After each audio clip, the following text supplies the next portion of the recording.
Hi everybody, my name is Mindy Johnson and welcome again to our latest primary sources. It's great to have you here. I'm really excited about our panel today. We've got a really fascinating side to the world of artistry and visual storytelling that doesn't often get explored, and we've got a tremendous array of great talent here to offer insights and experiences into the world of getting your art on the gallery walls.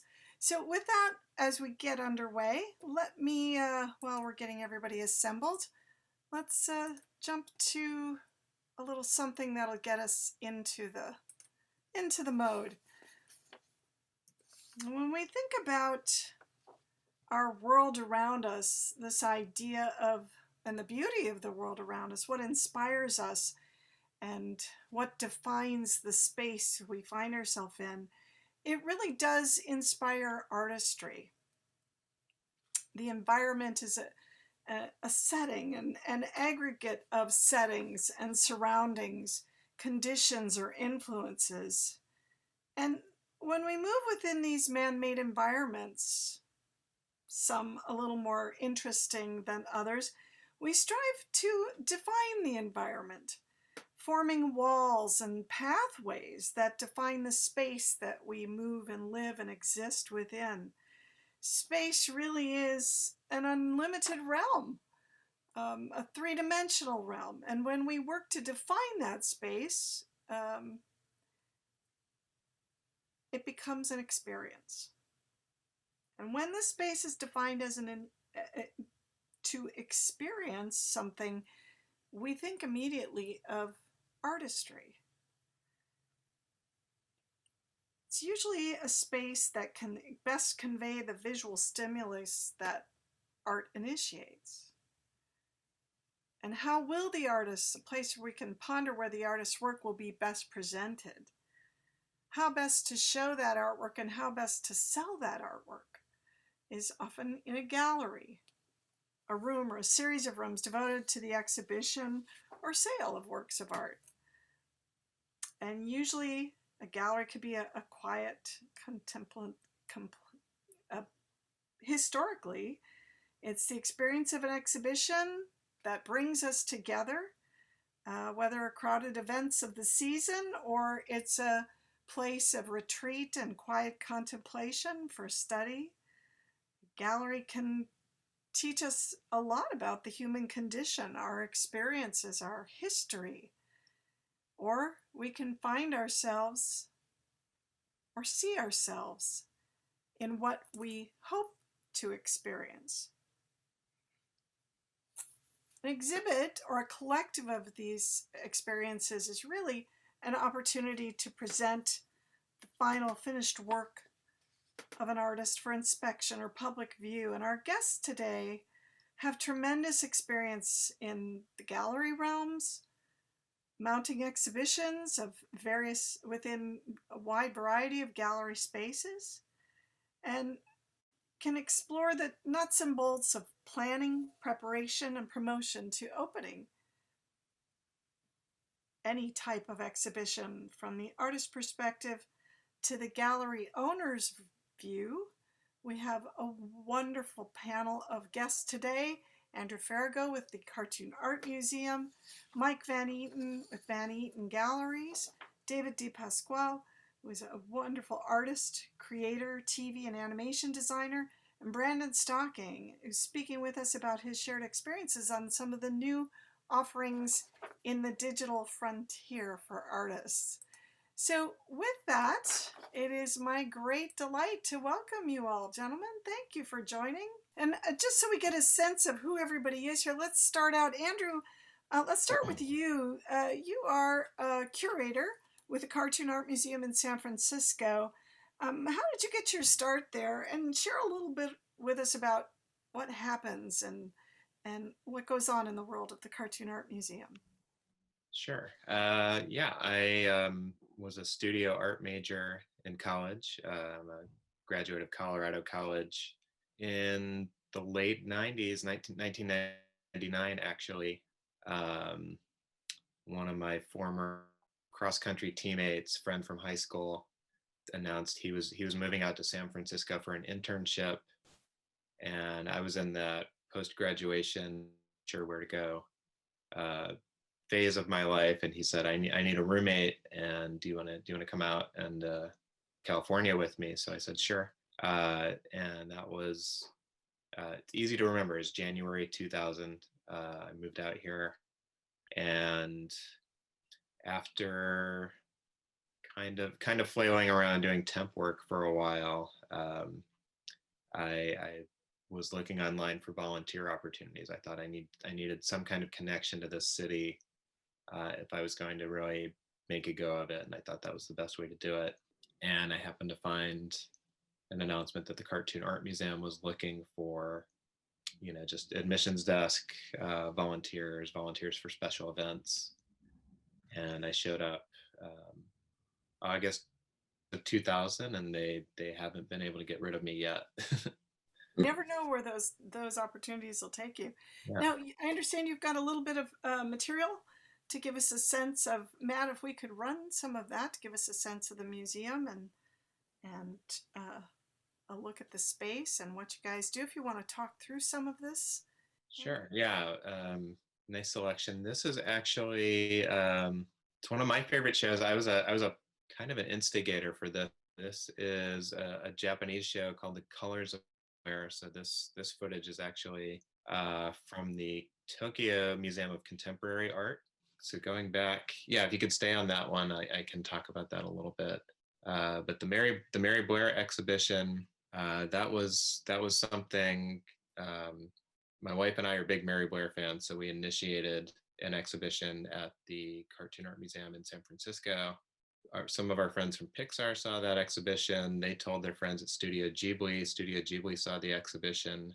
They had actually unearthed some Mary Blair art in Tokyo, which is in Japan, which is like a very great story. If you want to look up Mary Blair in Japan, you can probably find the whole backstory on that, because we could fill an hour on that alone. But we did an exhibition. We worked with Mary's son, Kevin, who sadly passed away not long after that exhibition wrapped up. But one of my fondest memories as curator is visiting with Kevin, my wife and I, with him, talking about Mary Blair, talking about Preston Blair, talking about that era of Disney artwork. And we put together an exhibition at the Cartoon Art Museum in San Francisco, which again, it kind of expanded and expanded. It became part of this massive, massive Mary Blair retrospective in Tokyo. Again, such a wonderful time. This piece that's up now is it's Mark Bodie, son of legendary underground comics artist Vaughn Bodie. And Mark is a talented cartoonist. He's a tattoo artist. He's a graffiti artist. And about 7 years ago, we hosted a Teenage Mutant Ninja Turtles exhibition at the Cartoon Art Museum. It's one of the history books I've written, is the complete history of the Ninja Turtles. And so this is a fun way to activate a gallery space. Mark came in. I can still feel the buzz from being in a tiny room where he was painting Shredder and then Teenage Mutant Ninja Turtles with spray paint. But that was a lot of fun. So there are ways. When I first entered into this, and when I was first putting exhibitions together, our director at the time, the late Rod Gilchrist, he wanted the focus to always be on the art. He wanted comic art and cartoon art, and really make that the driving focus of every exhibition. And over the years, I've adapted and changed. I know we are always reaching out to the general public, and that's kids and their parents and their grandparents. So we know that spectacle is part of that, having something interesting and engaging. Again, like a gigantic wall-sized mural of the Teenage Mutant Ninja Turtles. That's a great way to engage audiences, give them photo opportunities when they're on site. Let's keep looking through some of this imagery there. And I had the opportunity to see the Cartoon Art Museum Mary Blair exhibition. It was wonderful. It was so lovely to see. And there have been subsequent exhibitions of her work, but you really have expanded with the offerings that you guys have. You've moved to a different space, I understand. And what Yeah, kind so that's it's one of the challenges of being in the nonprofit sector is, and in one of the most expensive cities in the world is that we've had to change locations several times. I've been through 2 moves since I started as a volunteer, not counting transitional office spaces. But when you don't own your building, when you're dealing with the highs and lows of San Francisco rents, sometimes you change, and you just really have to roll with it. So we moved from south of Market, where we were for the vast majority of the museum's existence, to the Fisherman's Wharf neighborhood a few years ago. And so we're in a great building. We have terrific landlords, and we've got a lot of exciting things going on there. We've dramatically expanded our outreach. So we're doing more classes, more ups, more things, more of a focus on educating and engaging the next generation of creative talent. So that's been exciting. It's shifted my approach to exhibitions, to writing text, like you see there. Pretty much all aspects of what we do. So as an educational nonprofit, that's our big focus. Is we wanted to educate people about the art form, but we also want to encourage and foster that next generation and the current generation. If we get contemporary artists in who are excited about what they see on the walls, that's obviously great too. Wonderful. Well, let's move to Mike. Mike, now you've been a gallery owner and working in the art world for more than 20 years. Yep, 26 years here, yeah. Yeah, my gosh. And you were kind of one of the early pioneers in the collectability and exhibition of animation based artwork. Talk a little bit about how you got your start and sort of what you've seen. I think we've got some imagery as well. Sure, sure. Been doing. Yeah. I've always liked animation. It's always been a passion, but I can't draw, so I started collecting it. And when I moved here in the mid 80s, I started collecting so much that I had to start selling stuff to keep my passion alive. So I rented space in a frame shop near here, then found this building, which you're seeing part of the building now in those images. Found this building, and we've been here 26 years, and we've taken over the building next door to us, and then the building next door to that. As we developed the gallery, one of the things I wanted to do was sort of get involved with the animation community by supporting their fine art and their original art. And so we would do these group shows, and that's what you're seeing images of, theme group shows where we bring people who are involved in animation in and show their fine art.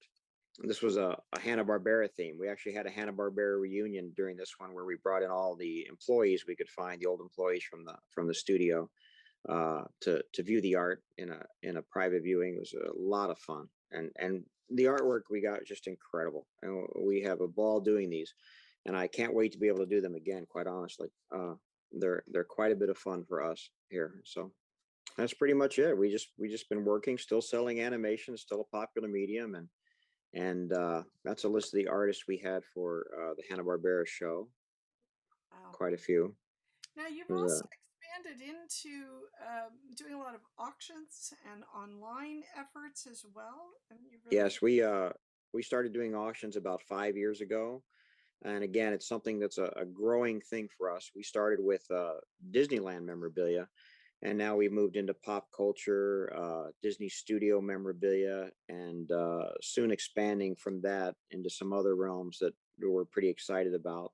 Just like with the gallery, it's a growing thing. It takes a long time to grow, and I move at a slow pace to begin with. So, um, but the auctions have been quite popular, and online sales have been quite popular, especially in the last year. And it makes having a decent website and a website that's easy to navigate very important in this climate. So And you've really created some niches that and kind of continue to meet the needs of the market. How we'll talk about this collectively as a group, but what's next for Vanity and Galleries?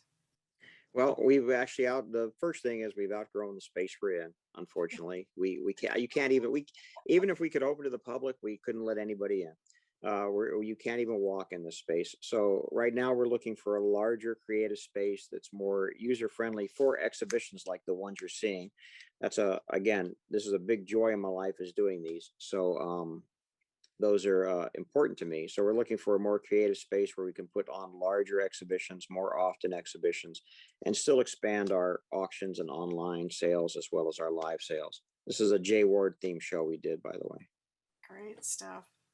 And Yeah, so it was you're great. dealing with contemporary art, but also the classic original art as well from a lot of these productions, right? Well, yeah, our idea here is to make this user friendly for the non-educated art person. You know, our base, of course, is animation, so we want them to see fine art that they can recognize and understand and sort of expand from there. It's sort of introducing uh, people who may not be familiar with artwork or fine artwork into the realm of fine artwork through animation. Amazing stuff. And I can't wait till we can get collectively discussing here because you've got some beautiful, beautiful events. I'm grateful to have participated in a few of those. A lot of fun. Mhm. David, let's move to our resident artist here and get your perspective on a few things. You have such an incredibly diverse background, and I was so delighted when I got the word that you were going to be joining because you've done so many different things with your artwork and artistry. You've worked in animation, you've worked in design, you've mounted a number of different shows. You've launched very successful online campaigns with your artistry, a lot of licensing. Give us a little taste of the world of David DePasquale. I know we've got some artwork to explore. Oh, geez, where to start? Yeah, I'm kind of the, just to sort of preface my story, I'm kind of the assumption that if I want to try something or want to do something, I'm just gonna try it. Like I don't, I'm very much a, you know, jump jump first and think about if I should have jumped later. I just recently got into children's books. My first one's coming out at the end of the month, which is really cool. And then the next one I'm currently working for is Chronicle, and that's coming out next year. But I think the thing that I started off as an illustration major. I went to school for illustration at FIT in New York, the Fashion Institute of Technology, and this was kind of before the concept of looking at the internet for help with looking at schools. I didn't even know CalArts existed, which is crazy. But living on the East Coast, it's kind of like there was a kind of a wall between the art community in New York and the art community in California. I knew that animation was mostly in California, and this was still, back in New York when like Nick Jr. and a couple other like MTV and a couple other studios still had animation positions in New York. But I spent kind of five-ish years after I graduated, sort of honing my craft because I didn't really know how to get into the animation industry. I didn't feel my work was kind of in that, at that caliber just yet. So I was doing a little bit of freelance, and I was working at the Apple Store of all places, for like 5 years. And then I moved out to California, kind of when I felt I was ready. And it took me about 6 months before I landed a prop design job at Disney Television. That's kind of where I got my start. So I always, if anybody wants to get into animation, I always say to look at prop design, because a good prop designer is worth their weight in gold, and people don't realize that it's an actual position you can get. They always think it's kind of lumped in with everything else, but I had a blast doing it. And then my career kind of just blossomed from there. I went to DreamWorks TV to do development, and then from DreamWorks, I did some freelance work for a bunch of studios, Nickelodeon, WB, on the new Animaniacs. I did some for Bento Box. I did some for, and then I got a job as a lead character designer on a new Netflix movie. That's kind of what my most recent job has been, and it's been an absolute blast. But I think the thing that I get comments about constantly is that my personal work is so much different than my production work. And I like keeping it that way. I because I started in TV, I tend to brand myself as a bit of a chameleon. When I work in television animation, I try to make sure that I can really match styles. I'm bridging into featured animation now, which kind of is a great mix between my personal style and production, production worthy work. But my personal style tends to be more illustrative and graphic, and that's kind of where this gallery show that you're seeing on screen came to be. Is I was a collector of tarot decks since I was in high school.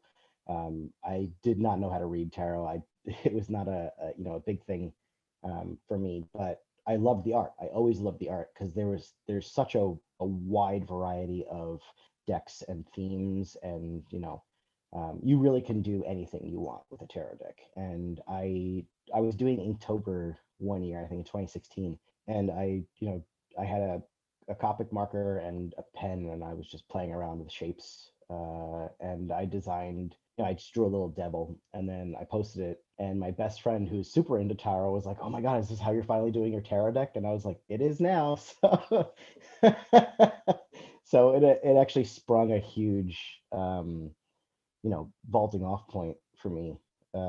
And that was the fastest I had ever worked on a project. Something like I was expecting this to take years, and I did the entire deck in 6 months. Wow.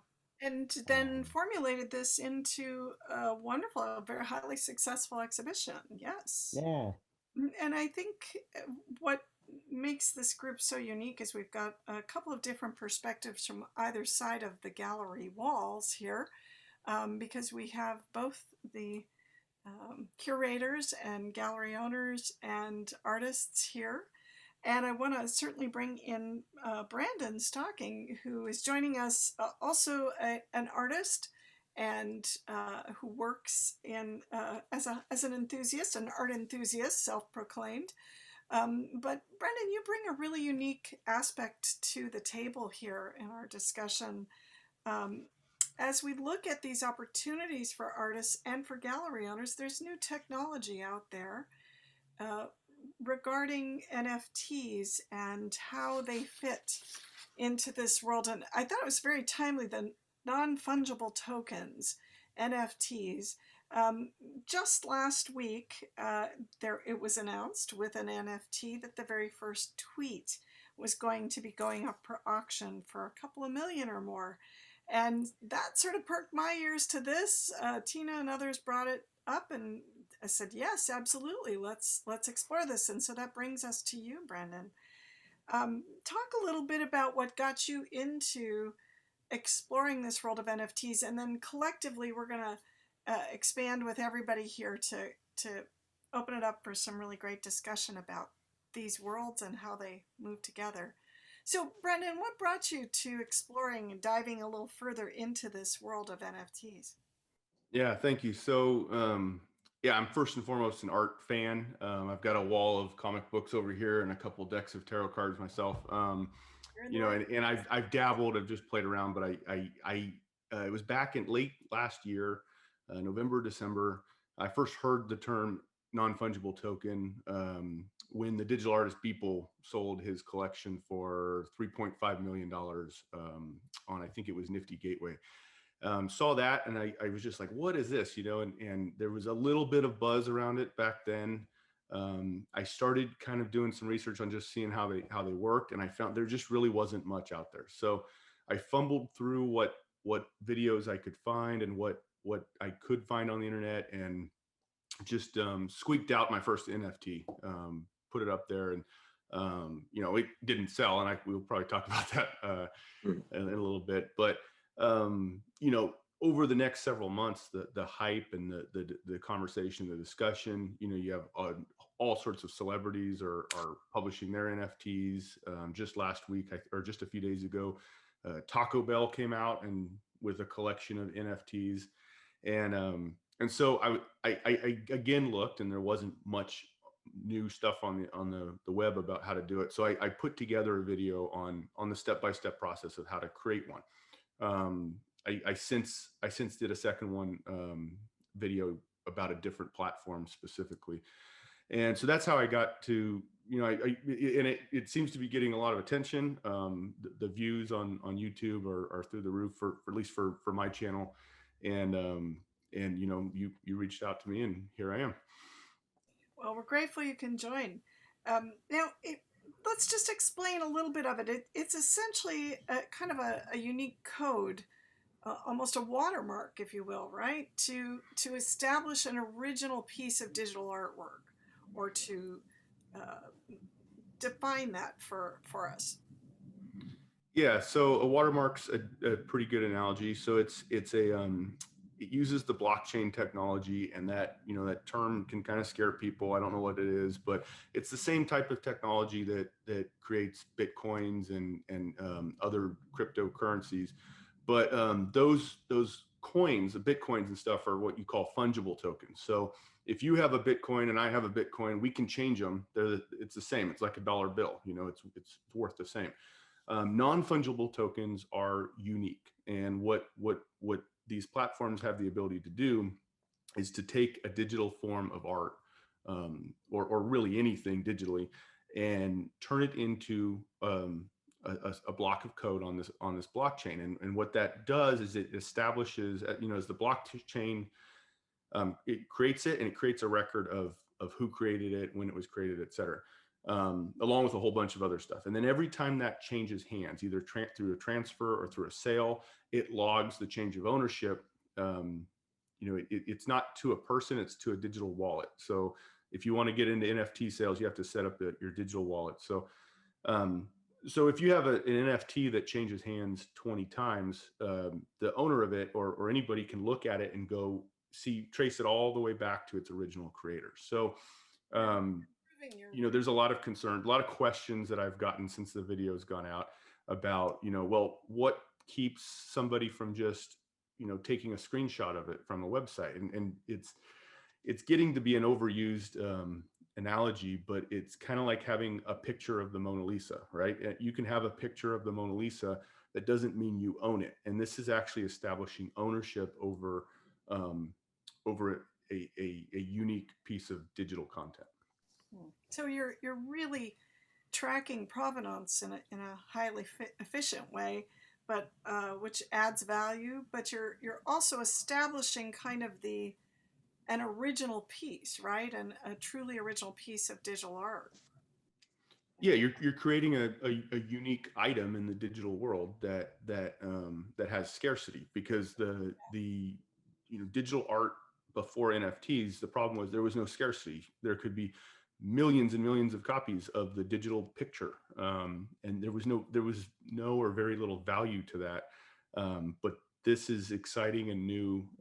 It's not actually that new. These have been around for a little while, but it's exciting because, you know, it's just another avenue for digital artists in particular, whether it be animators or photographers, or you name it, to add some scarcity and therefore value to their product. Well, as we look at this world of sales and exhibition and distribution of artwork, this is a key factor, definitely, to explore on this. So, gentlemen, thank you. This is a really dynamic group and a great wide-reaching realm within this subject. For each of you, let's get some conversation stirring here a little bit. Mike, for you as a gallery owner, and Andrew, for you as a curator, what are some of the are you originating some of these ideas? Are artists such as David coming to you to say, I've got this, you know, here's my work, here's my portfolio, I'm, you know, my day job is this, but I want to explore some of my fine art in an exhibition. How does an artist get on your gallery walls, as it were?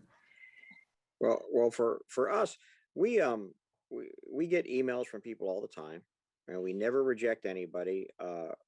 We put together these shows, and we'll go back through our emails. We'll go back through artists we know who we worked with in the past, and we'll pull together a show. I think the trick for people out there, for artists out there, is first to know your audience, know who your audience is, who your art appeals to. Um, don't just blanket email people, but look for galleries where you can get eyes on your work. The idea for us of doing group shows is to let you get eyes on your work, where you might not be ready for a solo show yet. at least here in a show, you can get, 1,000 people to see your work live, and digitally, many thousands of people to see your work online.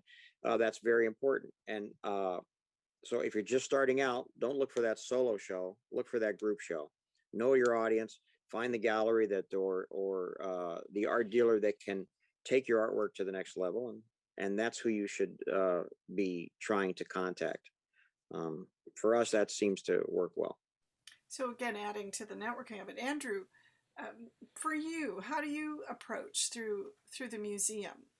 What, and obviously your slate is years in advance, yes? The schedule is always an organic thing with us. So I do have shows I'm planning years out, but I always leave some wiggle room for exhibition calendar, because sometimes a really cool opportunity drops into our lap. We worked with Leica on Coraline on their very first feature film, and that was something where they said, "Hey, coming studio, we've got this movie coming out.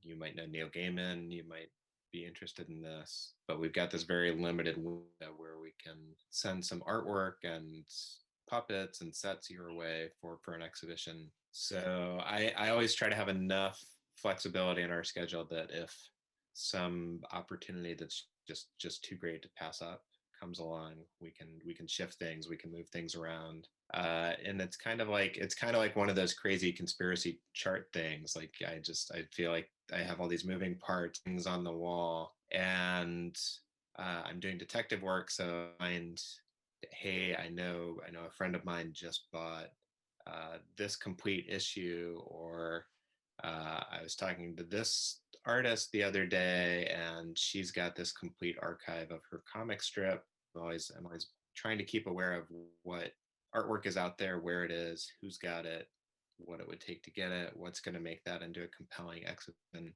And I do think, like Mike said, I do think of artists, and this is an established, and she's been drawing great comics for 30 years. She obviously gets a solo show by herself, versus these are some lesser known artists, or these are some artists whose work matches up in interesting ways, and maybe we can do a show about teenagers in comics, or maybe we can do a show about Northern California specifically, and do something with that. So it's this constant organic process. So if I'm chatting with people in a Facebook group that's full of original art collectors or animation toy, I never know what's going to inspire an exhibition. And sometimes these are things that initiate. Sometimes our board of directors, we did an EC Comics horror show, and that's because one of the members of our board was an EC collector, and he's friends with all the EC collectors. So he said, let's do this around Halloween this year. So exhibitions can come that way. Sometimes an artist or a collector comes to me. So I'm again, just imagine conspiracy charts with strings all over it, or one of those network scheduling boards where they're just saying, if we have Punky Brewster on at 8:00, we have to have something compatible with it at 8:30, and the other network wants to counter program against it, and it's just an always churning, always moving process. So, David, as an artist, how do you get plugged into something like that? And when do you know of your massive collective of work that you're doing? You mentioned you're serving, and you've got your commercial work, your day job artistry you're doing, and then your side fine art, but then this unique area of interest.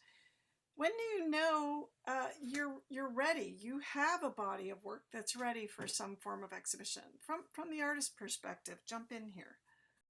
I think it kind of depends on the artist, really. I think everybody has their own feelings about their work and its merit, and the audience that it's potentially geared toward. I know for me, specifically with that tarot show, it was enough pieces where I was like, okay, this can go up on the wall and it would look like a good deal of work, and it's all related, and it's for a specific purpose. And I myself had delved into sort of the history of tarot, so I could bring that into the gallery too. So it was more accessible to people who, didn't necessarily have any, knowledge of tarot. Like at least they got, I tried to cater it in the same way as when I just go to a museum. Like when I go to, every time I'm in San Francisco, I go to the Cartoon Art Museum. It's hard not to. Same thing. I go to the Disney Family Museum. Like I see the way that those shows are put together, and there is of course something with having a gallery of just artwork, but I think depending on topic, like mine was very specific for tarot. I wanted to show the research that went into it too. So it was kind of a whole package thing. I participated in a lot of group gallery shows too, and I think it all comes down to just having a theme. It's definitely it's storytelling. Everything is storytelling. Whether it comes to, I'm teaching a character design class now, and the first thing I teach my students, I'm like, story is key. Like you can't design a character without story. So you can't design anything without a story. So I think for me is like if I feel like a story is there, then it's something that I can pursue. Not everything is meant to go on the walls, even if it's traditional. Not everything's meant to go on walls. Tossing back to Mike and Andrew, when do you know a show is ready? When do you know something is or too ready or not enough yet? I mean, there has to be challenges of coming up shy, or it sounds like a great idea, but in actual execution, there just aren't enough elements there. Talk about some of those experiences you've had. For me, we've been pretty lucky. Our shows come together really well because we do theme, and with those themes, we're sort of able to control a little bit of what we get. So I can tell you, we've been very lucky, and our shows have been very successful. But they are a lot of work, and I can see where it'd be very easy for them to go south quickly. But we have been very lucky. So all my experiences have been good so far. That's all. A lot to learn from that, Andrew. Yeah, I mentioned adaptability before, and that's definitely been my most valuable skill as a curator, because you just don't know. Sometimes I try to plan these and get everything together as far in advance as possible. I try to spare everybody, especially myself, my coworkers, spare everybody a lot of stress as a show comes together. But there are always there are always factors that will be beyond your control. So sometimes an artist moves, sometimes you're planning an exhibition, and a collector that you're working with will sell the artwork to someone else who doesn't want to wait 6 months or a year to get the pieces that he just purchased. So I've had to make changes on the fly once. My predecessor was putting together an exhibition, and she found out, about a month out, that for legal reasons, the copyright holders of that work didn't want us, even as a nonprofit, to do an exhibition of that material, because they were very proprietary. They wanted absolute control over the property, and they threatened legal action. It put some artist friends of ours in an awkward spot because they'd initiated the show. I basically, that led to one of the first shows that I curated solo, because she said we need to come up with something that we can put together in about 3 weeks. And I did that. I've done that since. I've done shows where I've had to put them together very quickly from Let's talk our permanent collection, or maybe there's an artist that I know who's been been in the mix, and I know this is a local artist. I know I can hop in a car, I can go over and spend an afternoon with them and put together a great show. It's not ideal, but yeah, I've put together 100 or 150 exhibitions at this point, and every one of them I can tell you, this is what I loved about it, and this is the thing that gave me another gray hair working on this one. There's going to be pluses and minuses everywhere. Let's talk a little bit about the nuts and bolts of that. You mentioned, having to do it on the fly, and I know, David, you working in production, and the quick deadlines that are involved. Let's talk about what it just takes time-wise to get this something pulled together. If it is a quick turnaround or the shaping of a show, once you have your theme and your topic, um, David, as you were moving along with this idea, this notion, hey, there's something here, from start to finish, you said it was about what, 6 months? Yeah, it was about 6 months. It was pretty quick. I also had the added pressure of I was producing the tarot deck via Kickstarter, so I had to make production deadlines. You know, I had to show my backers like, hey, this is what, the suit of cups looks like. This is what the suit of swords looks like. I had deadlines, and I work best under deadlines. I mean, that's kind of why I love people in production. I'm on the creative side, but there are people in production who kind of keep that fire lit under your butt, and I need that as an artist because I'll just hem and haw on something for forever. And I'm sure I'm not the only one that feels that way. But having, deadlines for yourself, whether quick, not making them too long, but them not making them unreasonably short. Me working in television, I can work with tight deadlines, and I was also working in a style that was very easy for me. Like I had developed a set of rules for myself for each piece. Like there were certain ways, like I was allowed to have certain colors touch, and literally defining a style for myself for that specific show.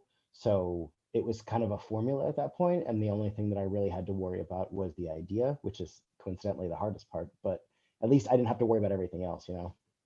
Did you, and for each of you, when you are, I mean, there are hard costs in getting these shows mounted and put together.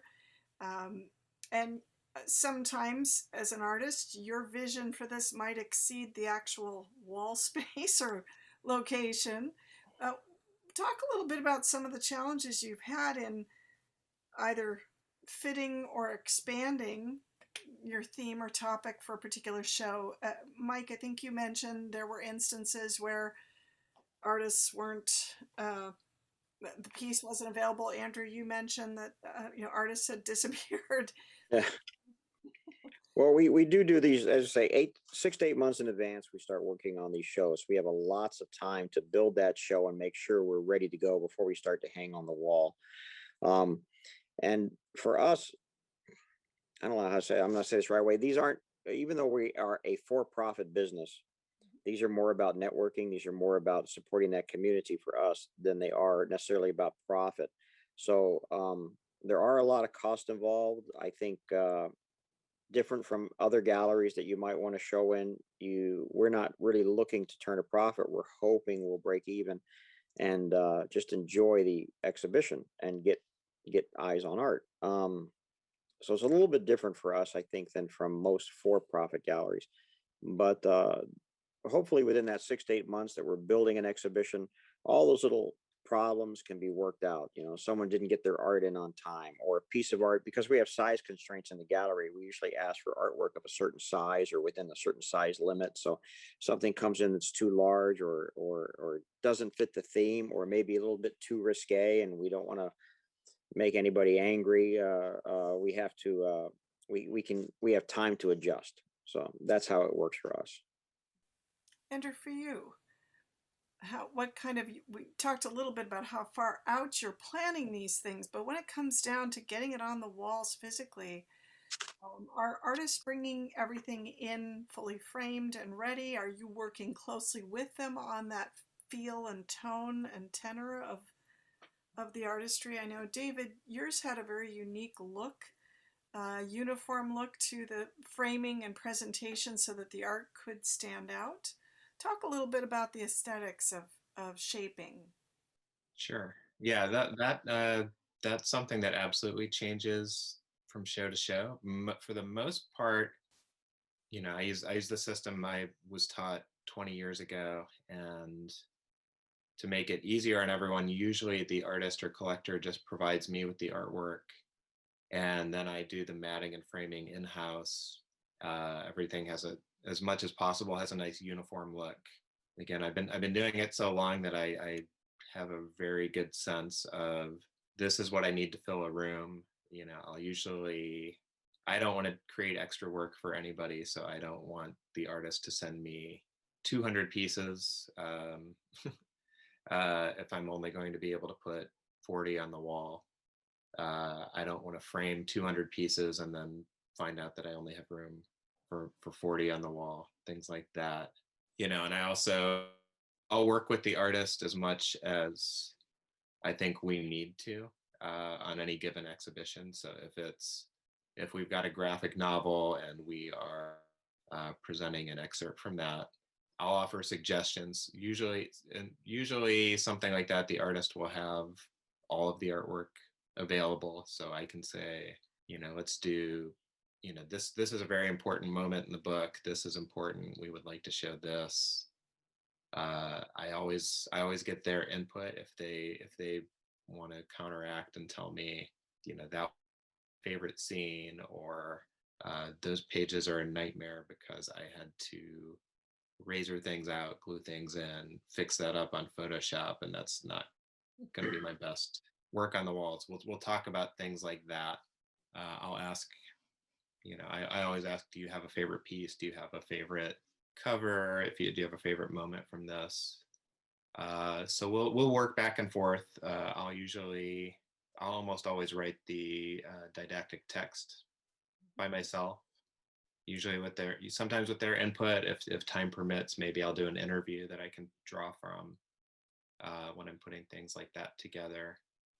But I always want the artist to be as involved as they want to be. So if they say, hey, I've got the time and I have some design suggestions, I want to do this, it would be great if we could, I'm local and I want to come in and draw on the walls, then we'll do that. If I'm dealing with somebody in Europe who says, all I can do is put this in a box, let you get it, you do what you need to do with it, you send it, I trust you to send it back in exactly the same condition when you're done with it.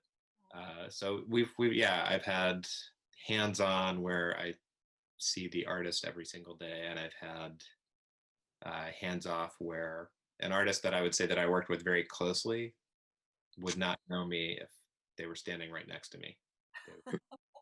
They would say, they would. I've had that happen before. Like I've been at conventions, maybe the National Cartoonist Society or San Diego Comic-Con or something, and someone will see my name tag and then jump back. Like I had no idea. all these years we've been working on projects, and I didn't know that was you. It is a small world. David, as an artist preparing for a gallery showing, what were some of the more rewarding aspects of it and some of the more challenging, unexpected aspects of that? Well, I think because, in particular, when I did my first show, I think this is where, piggybacking off of Andrew, like having an excellent curator really helps because, I mean, I think the artist really wants to focus on the actual pieces. And of course they have opinions and they want to say, and how the space is designed, and some artists are more heavier handed than others. But I know when I was the biggest challenge that I was faced when doing the show at the Center Stage Gallery was how the heck was I going to design the space for it to feel like it's got like a good flow, for it to feel like it's got, because there's always a bit of a story with a tarot deck. It goes in a very specific order. Like we can't mix up the pieces. Like it has to be displayed in a very specific way. So, she hired a wonderful art, curator who really helped kind of take the thing that was in my head that I kind of saw and really get it down like in real life.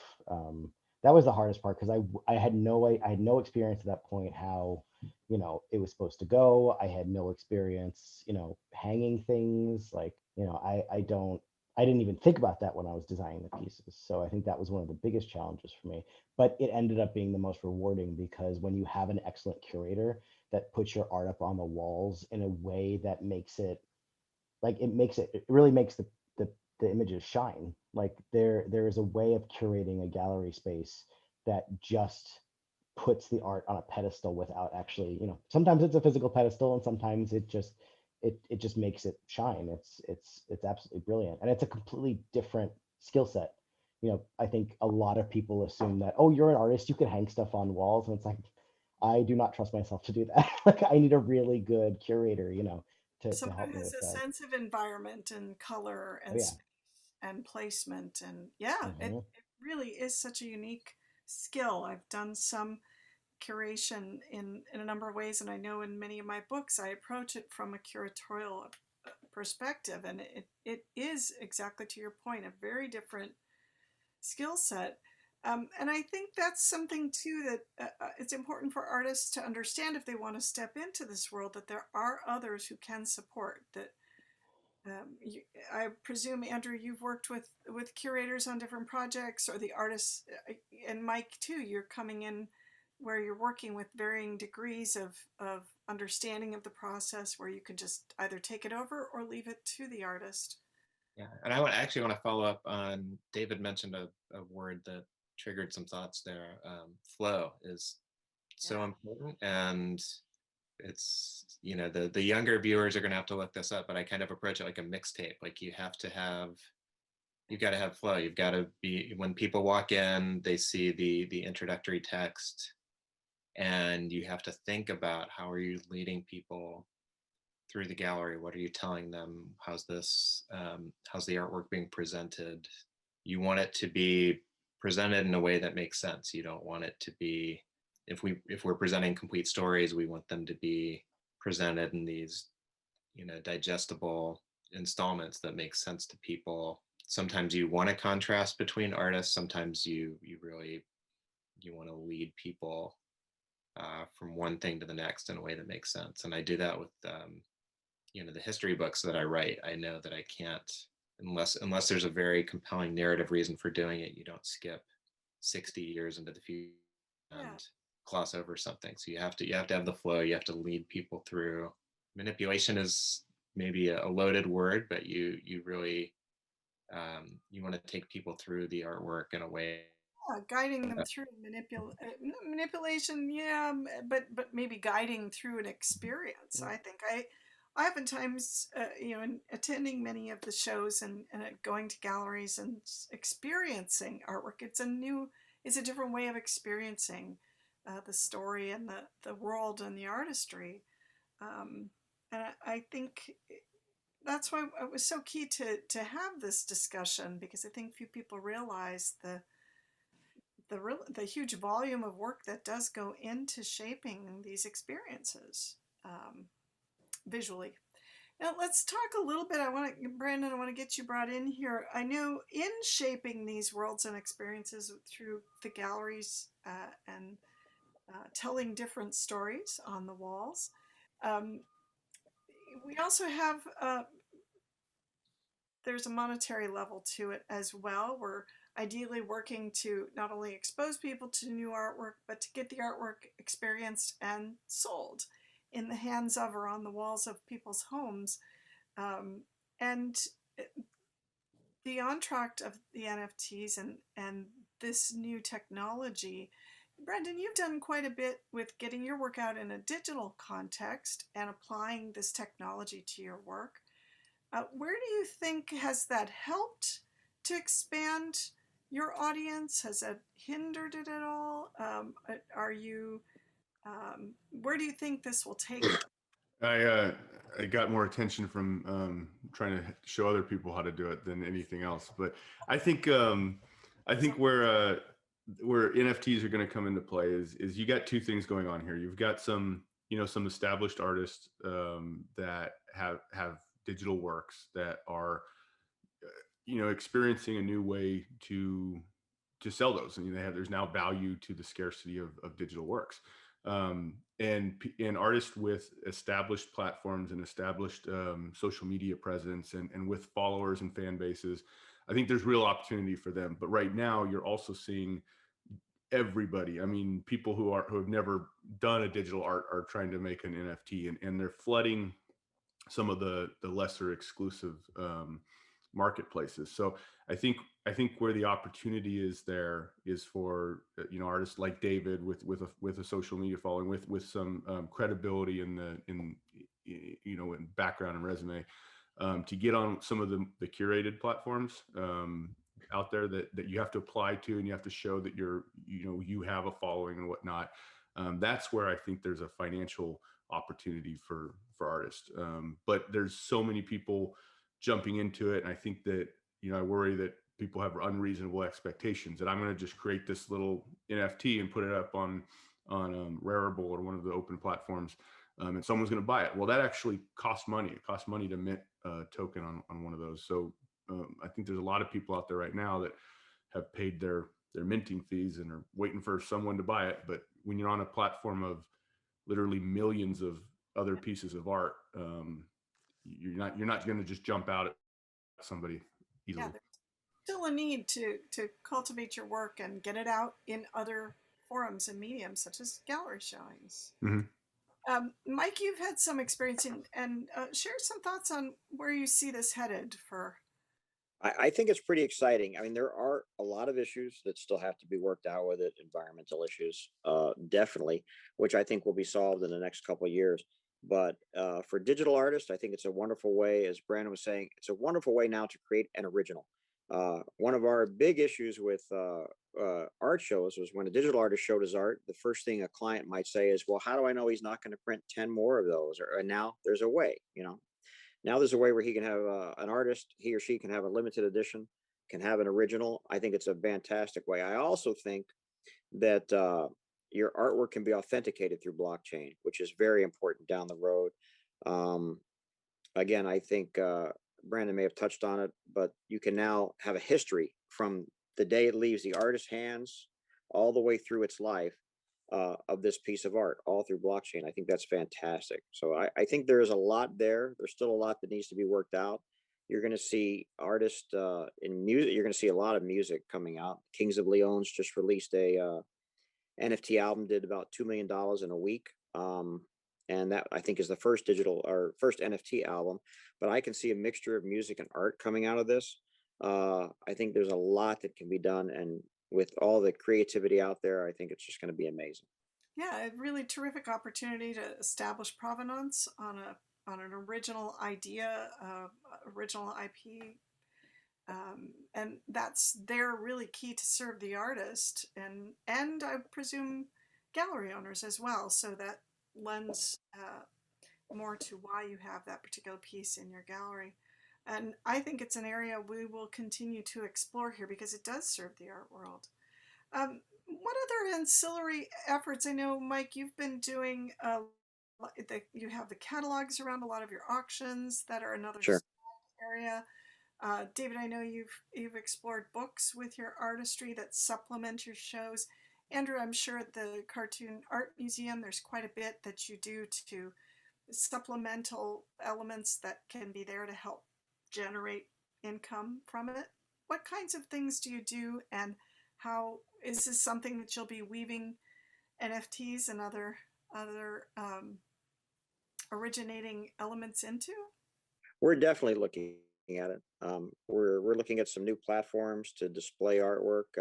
We have a charity guitar auction coming up that's using a platform that allows you to be in the room with the artist. Maybe have the artist talk to you about the piece of art, or in this case, the guitar, actually play the guitar for you. And it can be applied to an art gallery setting where you can walk through a virtual venue, and it'll tell you if the artist is in the room, and you can ask the artist questions, or it'll ask you if you would like to talk to the other people in the room and talk about the art you're looking at. It's a pretty interesting platform. As I say, we're experimenting with an upcoming auction, but I think it has lots of potential to expand the way we display artwork, not only live but also virtually.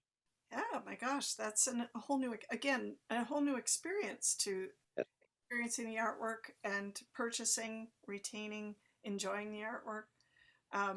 Yeah, having experts. I know I've come in to discuss certain aspects of cell work and cell production at different events, and it helps to educate. Is there a lot? Do you feel you need to be doing a lot more to educate artists as well as the buyers on?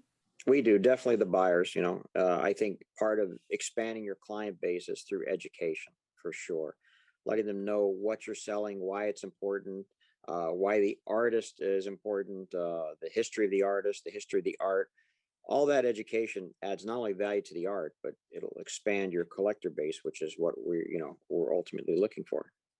Andrew, you mentioned you guys are really expanding your education platforms, reaching younger audiences and expanding their experience with cartoon art in your particular area. What other educational efforts do you guys have that you're... Yeah. So we've got a great series. Nina, my coworker, has spearheaded all kinds of initiatives online, and hopefully by the summer on site again classes. So we've got local artists that we work with. In the Zoom era, we've expanded greatly. So that's we're able to reach kids all across the country. I don't know if we're international yet, but we could certainly see going that direction. And we're all about accessibility. We want as many people as possible to take part in our classes, our workshops, to see what we love about cartoon and comic art. So the NFT, it's kind of, I don't know. We want to embrace technology as much as possible. I've had to make changes in our exhibitions as more and more artists work digitally. So our core concept, our initial concept of we're going to show the absolute best in original art has grown to include reproductions of digital artwork with an emphasis on we still want to show the creative process. We want to talk about storytelling. NFT, it's an exclusive thing. It's a collector's thing. So in some ways, that's I don't know if it's antithetical to what we do, but I'm keeping tabs on it. If artists want to use it, a fundraising thing. If someone comes to us with an intriguing fundraising concept, like what if I create something that we can put out there as an exclusive that would benefit your programs, would benefit your classes, would help you reach more people. We're certainly open to that, but it's one of the challenges. We do have to keep up on these developments, these changes in technology and distribution. We are always looking for ways to expand our reach to the people who can't be with us in person, who do the kids who want to learn from a talented animator or cartoonist or comic book art, but don't have the means or the resources to travel and come to us. So it's I think from the very very first time that we and other museums had to establish websites, I think that opened a whole new world of possibilities. Yeah, finally you people can find you. Yeah. Yeah. This idea of the educating aspect of what one needs to do in this world, I think a lot of people underestimate, and few people are aware of just how important educating about who you are as an artist, and David, getting your word out there. Brandon, you've tapped into, you mentioned earlier that you're getting more awareness because of your educational efforts here. But yet, what has that done for your own artistry? Are you that much more inspired? Are you looking to expand your own artwork? Yeah, I mean, I'm very much a hobbyist. I have a full-time job, and that allows me to do this on as for fun, and but it's exciting. I mean, I've obviously I put my own couple NFTs out there, and it makes me want to refocus my efforts on on learning more and getting better, and down the road, definitely it's exciting. Very good. And But again, I'm mostly just a fan. a very well educated fan with insights into two very important and now uniquely tied worlds. So we're grateful you're here to share that. David, with your artistry, overall, talk about, are you looking to explore more exhibitions, new themes, new ideas? Was it inspiring for you? Were you like, I'm done for a while? Or is it because you do so many different things. I mean, that's kind of like it is a little of like chaos energy in my head. So it's, I kind of need to shift focus to keep myself entertained, I guess is, I mean, not a great word, but kind of an okay word to use. I think for me, it's like I try to do one project a year, whether it's a gallery show or a Kickstarter or, because um, I had I had my plush tiger Kickstarter too, so that was my first foray into like, manufacturing and licensing and that kind of stuff. So I think I'm very much still, even though I've done so many things, I'm still very much in the exploratory phase, and I kind of want to keep it that way for a long time because I love exploring new avenues to travel down. Like I love the fact that, I do love being in animation. I love what I do. I love the people that I work with. I love the industry. It was my dream job, and I feel very, very lucky and very fortunate to exist in this community. But at the same time, I love knowing that my art doesn't just have to exist in that space, that my art can exist in a physical medium, whether it's in a gallery show or in a plush toy or in a deck of cards or, in a little figurine, like I can just experiment. And I think that's kind of what it's funny because I see one side of people doing that as well. And I also see people feeling like they're pigeonholing themselves into a specific area of design. And I feel like there's such a turning point, both technologically and just the greater conversation. I feel like there is now the greatest ability to do anything and everything with your art. And I feel like sometimes people get, focused like I have to do one thing, or my following won't like if I did this. And I'm very much, and always have been, of the thing where I'm like, I'm gonna try it once, and if it doesn't work, oh well, I could just try something else. Not being afraid of failure, I think, is a big thing in the art world. I mean, especially with the NFTs coming, like, you know, don't spend money that you're not willing to lose. It's a gamble. I mean, cryptocurrency is still very much in its infancy, even though it's been, over a decade now since it came into existence. But I feel like, it is still a little bit of a gamble. And I think as we start making technological advances, you're going to find more people finding different ways than even just NFTs to experiment with digital work.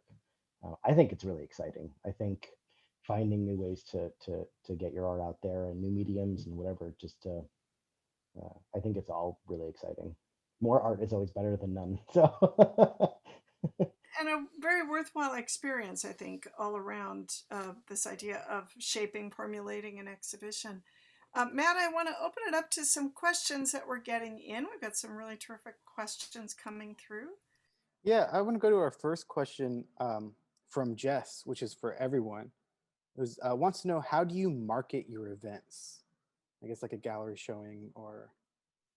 I can say for us, we of course we have a customer base we hit to begin with, but we've been very successful with Facebook, actually, with Facebook ads and any kind of internet usage.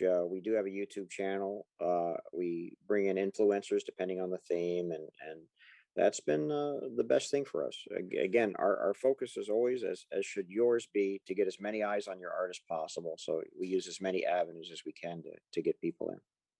We do an email mailing list to our members and fans, and we've got a physical mailing list for our Cartoon Art Museum members, although that's been less and less of a thing. The physical mailing list, people have let us know that they like the email notifications just fine, and we try to be on every kind of social media platform that we can. So between me and our board members and my coworkers, we try to cover as many of those bases as we can. And I can say, if you're telling a story, especially locally here, if you're telling a story with your art or with your exhibition, if you can find a way to make that story newsworthy, there's everyone's looking for good news. Everyone's looking for, and there's many local TV channels, there's many outlets through newspapers and stuff that you can get a lot of press for free. If you can put that story out there and get a hold of those people, and every newspaper, every TV show, they're all interested in coming out and looking at artwork. You just need to be able to tell a story with what you're doing or what you're trying to attain, and that will get you a lot of press.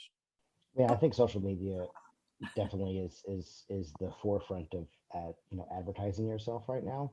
On my second Kickstarter for the plush tiger, I used Facebook ads, I used Instagram ads, and it boosted visibility of my work. But before I even did all that, I kind of just teased what was coming. So I think, like, instead of just giving people like, hey, I'm doing this plush toy, this is the Kickstarter, it's going to cost this much money. Well, I found that people pay more attention to you when you gauge their interest first. So it's like I put a picture of a 3D model that I did that I had sent to the factory, for a prototype. Nobody knew I was in the middle of making a prototype, but nobody had to know that.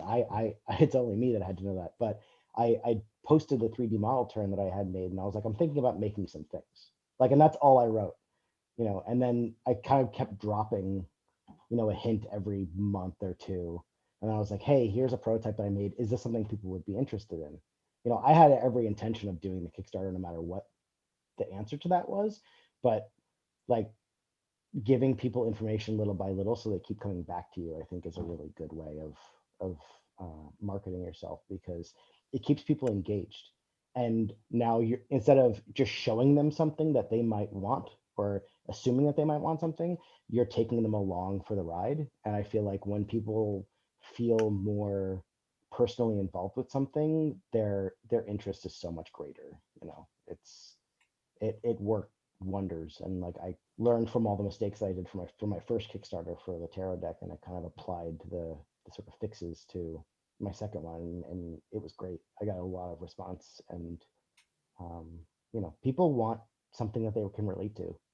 Mhm. It's why people love animation, because the best animated movies and TV shows are the ones that people feel a personal connection to. So if you could find a way to hook people and say, hey, here's my story, it might relate to you too, then I feel like people get more involved.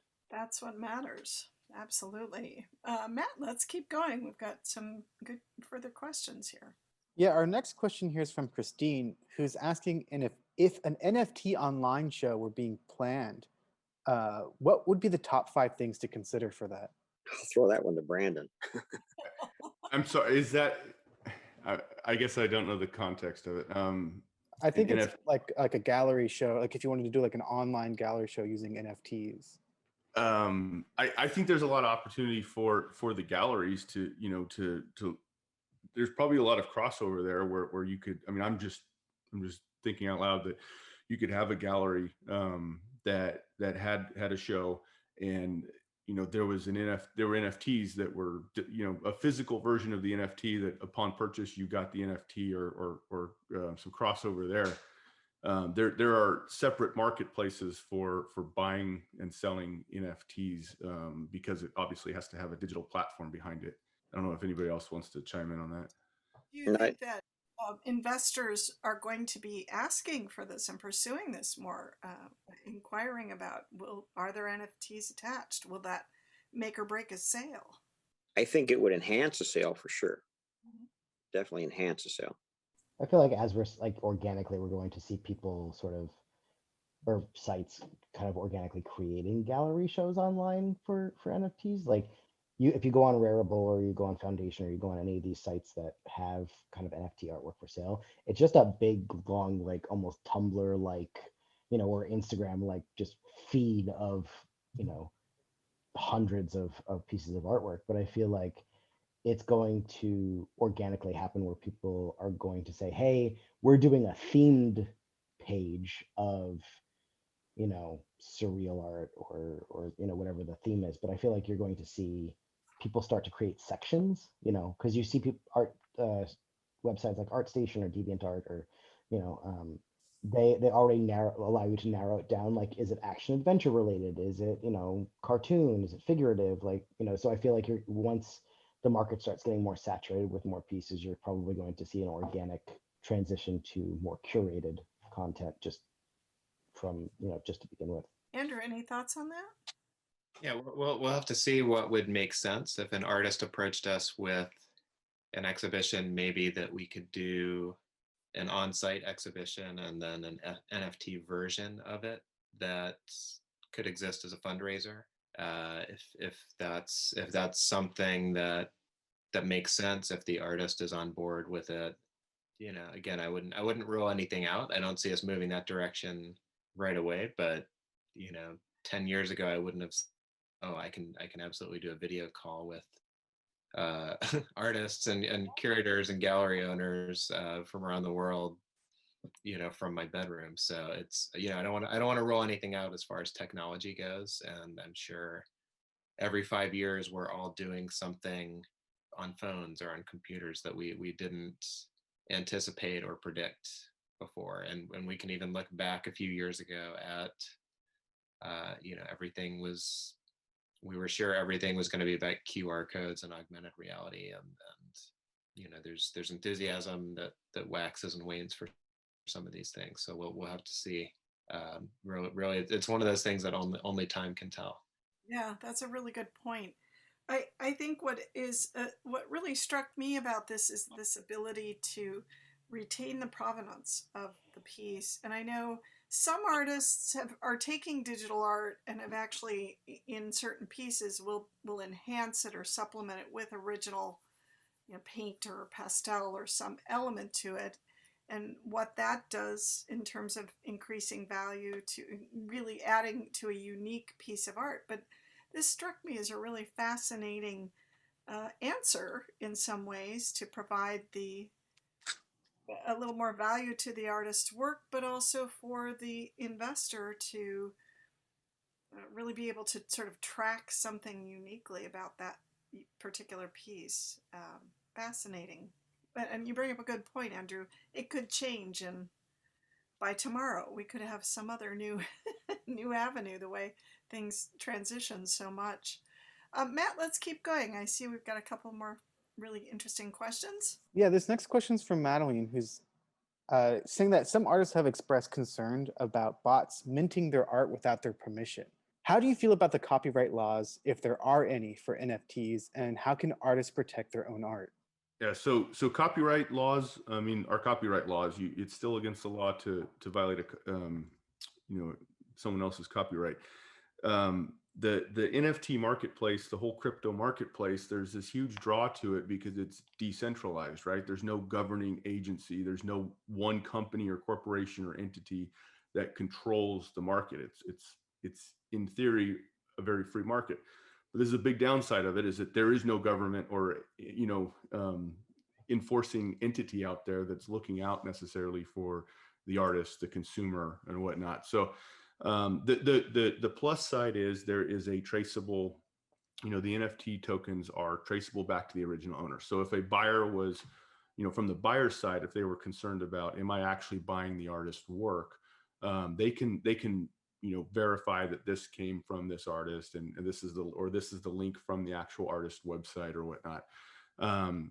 As far as a seller is concerned, I mean, it's probably better with the NFTs than it is without them, because the NFTs cost money to mint, and it's a little bit harder for someone to profit from forging your stuff, because there's an initial investment and then there's an originating wallet that's traced back to it. So I'm not saying it's not a problem. It's a potential problem out there, but I don't think it's any worse with the NFTs in existence than any alternative solution of selling digital artwork.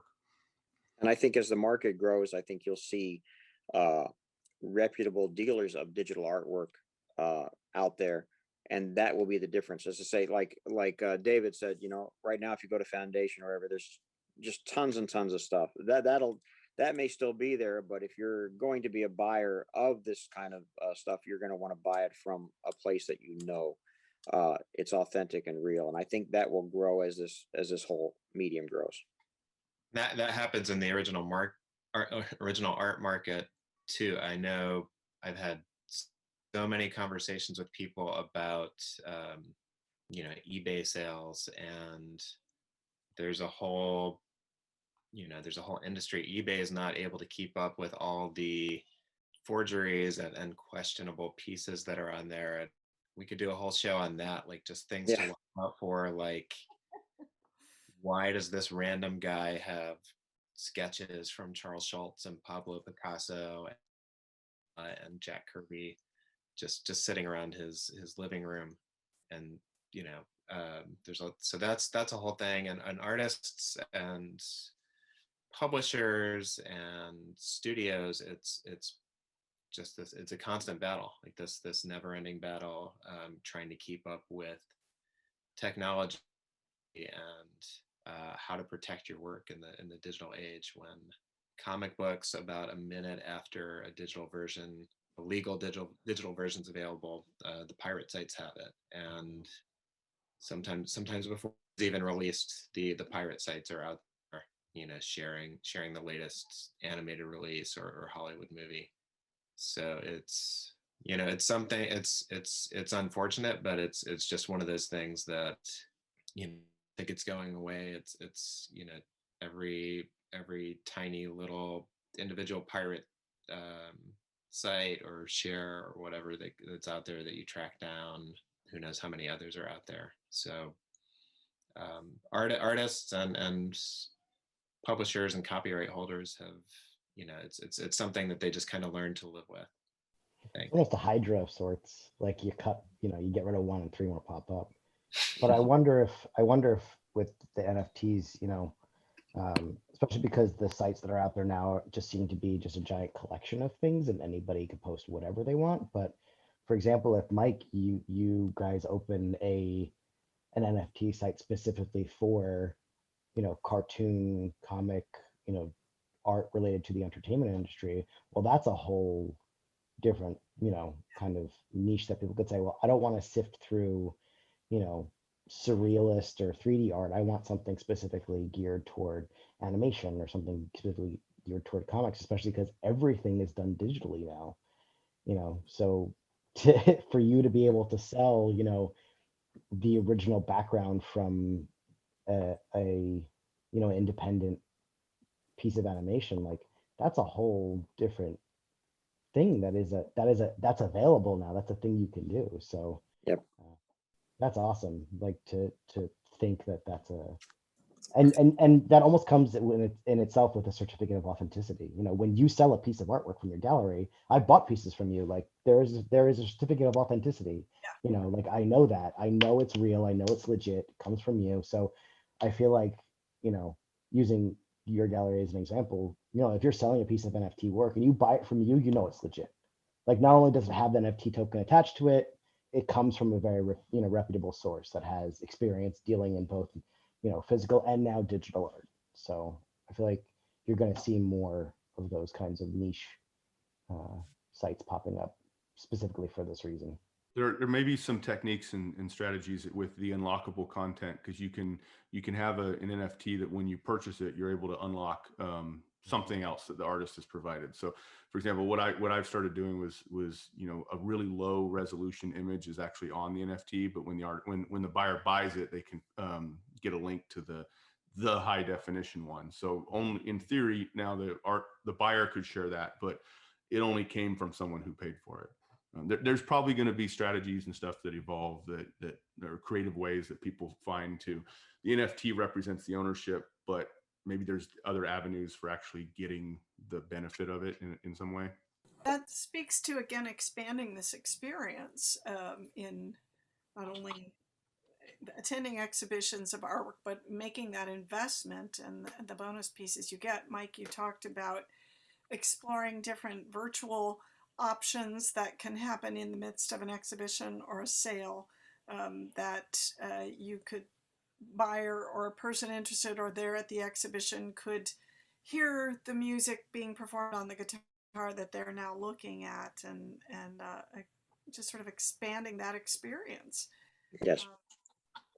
So I have a feeling we could gather in 10 months again, and there would be new developments here and a different take to it, whether it's working or not, or hooked or not, or what other options are out there. But this has really been an exciting look into going even further beyond the walls of a gallery. If we have any more questions. Yeah, I think I'll go to our final question here from Jess, who's asking to David. What are some of the feelings you go through when planning to exhibit your work? I think I touched on that a little bit, in one of my previous answers where, do I have a story there? Is there enough interest? Is this something that I feel like people are going to want to see? Is it personal enough? If it's just like a random slapdash exhibition of my artwork, I don't know if people are going to want to see that. I feel like the thing for me that I look for in a show is always story. So that's kind of my approach to it. Is there a story there? Is there, is it worth exhibiting? Not just from a purely aesthetic point of view, but also from, is it the right time to tell this story?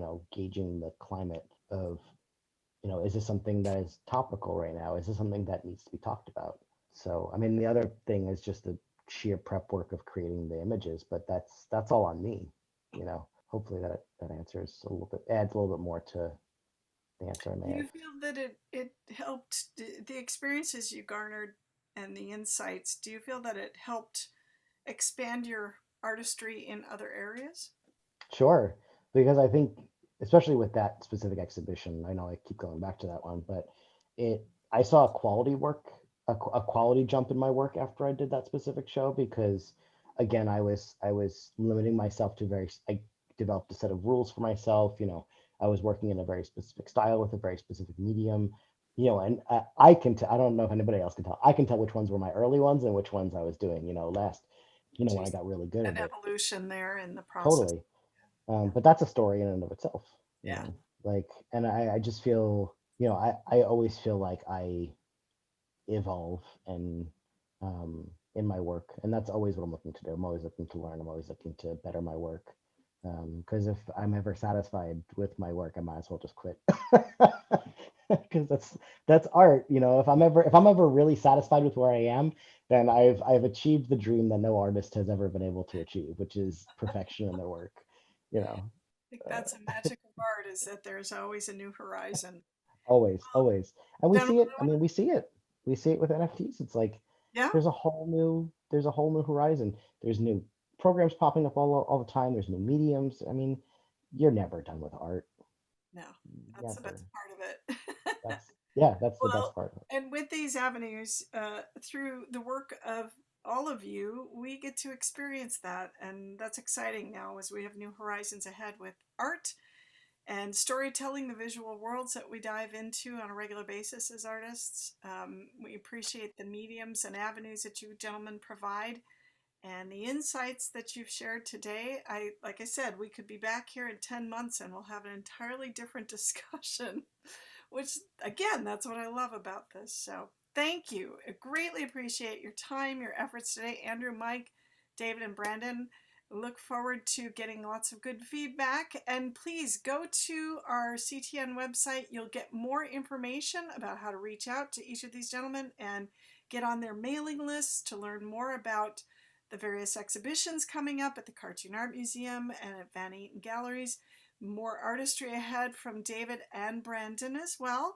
And new insights, please definitely check out his tutorials on NFTs. He's really shaping an interesting avenue here to educate and inform artists, buyers, and dealers on this new world, this brave new world of technology applied to our artistry. Thanks again for joining us. We'll see you next time. Thank you. Bye. Thanks, Andy. Thanks, Tina.